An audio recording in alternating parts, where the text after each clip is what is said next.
Welcome to Celebrating Our Food and Telling Stories of It. I am Sophie, your host and producer, and this is Our Food Stories, the podcast for us and by us.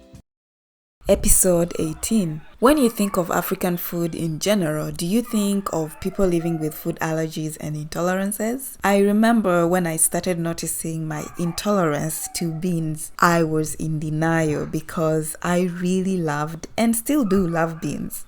And I remember thinking to myself that you are an African. This is not supposed to be happening to you. But in reality, a lot of people have a lot of allergies and intolerances that they still have to put into consideration as they feed themselves. Today's special guest, Benjamin, shares with us how he manages his allergies and a cooking technique that has helped him manage to eat certain kinds of foods. I know you will love listening to this one.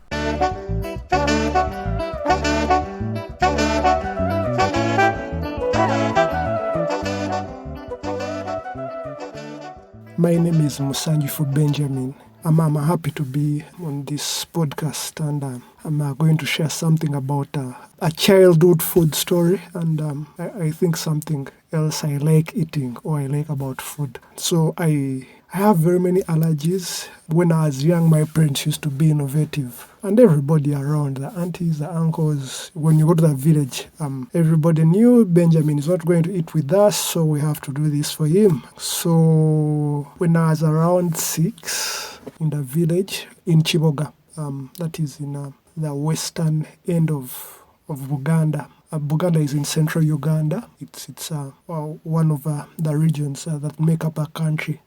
So then somebody suggested to have, since normal sweet potatoes were not good for me, like boiled ones, they decided that I should try eating sweet potatoes, but they had kind of been roasted, but not the way we roast meat, because roasting is when you kind of put something on top of the fire, but this was under the fire. So in the village, we had these normal fireplaces in the kitchen, the African traditional ones. So under the fire, as they were cooking food, they did put the sweet potatoes under before they peeled off the cover. Put it under and covered it with the firewood, and later they got it out. And I enjoyed it very much. It's something that even didn't need anything else. All I needed was tea to eat it. And it works because I don't take bananas or what we call matoke. Again, the closest I do to taking them is if they are prepared that way. And also, it also applies to cassava. If I'm to take cassava, then I must have something to neutralize it. That means something, a chemical, medication, and another thing that reacts to me. I enjoyed it. These days, it's hard to make because we don't have these fireplaces. It's different when you roast them on top of a fire. It doesn't taste the same. It also doesn't come out the same. It's sweet. It has the aroma is intact for some reason. I don't know. I think because the fire keeps it in and it has been under the fire, and it comes out with the ash on it, and all you have to do is cut. The word we use is Okuvumbika. I don't know the best English word to use because Okuvumbika, it's different from roasting. Roasting is kwacha. So the other thing I enjoy is I don't have problems with flesh. So I eat a lot of flesh. And over time I have learned how to prepare all kinds of flesh. Chicken, goat's meat, pork, beef. But then there is this technique I like using. I also learned it from my father.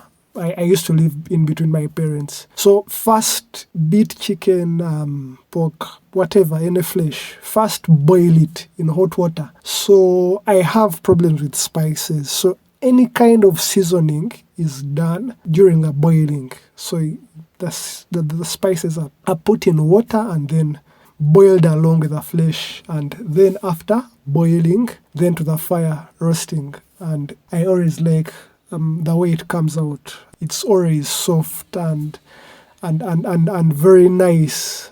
It's sometimes you can't tell if you're eating chicken or if you're eating pork or if you're eating goat's meat. If it has gone through that process and properly seasoned, it's very, very hard for somebody to tell which kind of flesh they're eating, especially if you have cut off the identifying features of the flesh and properly chopped. My allergies have never reduced. Sometimes I'm used as litmus. People make sure I eat fast. If I react, then they won't eat. Anyway, that's a joke.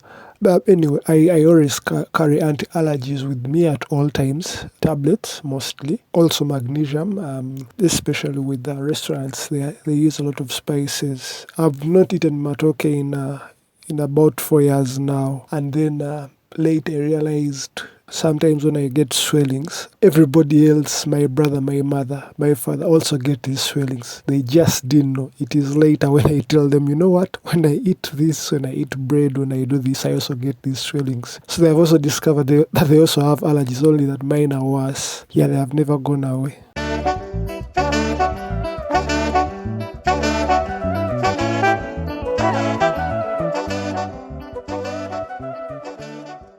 Thank you, Benjamin, for sharing this story with us. I am sure your story will resonate with listeners who have or who know people who have food allergies and intolerances. Benjamin is a fellow food blogger who writes the blog called Benjamin Watch and also manages the Afro Bloggers community. If you have been enjoying this story so far, let us know by leaving a comment wherever you are listening from. Remember, if you have a delicious food story that you would like to share, you can reach out to me via email at akitcheninuganda@gmail.com or on Instagram at akitcheninuganda. Don't forget to share the podcast with others, to leave a review or a rating, and to comment on your favorite stories wherever you listen. Doing so helps us push these stories to even more listeners. See you in the next episode.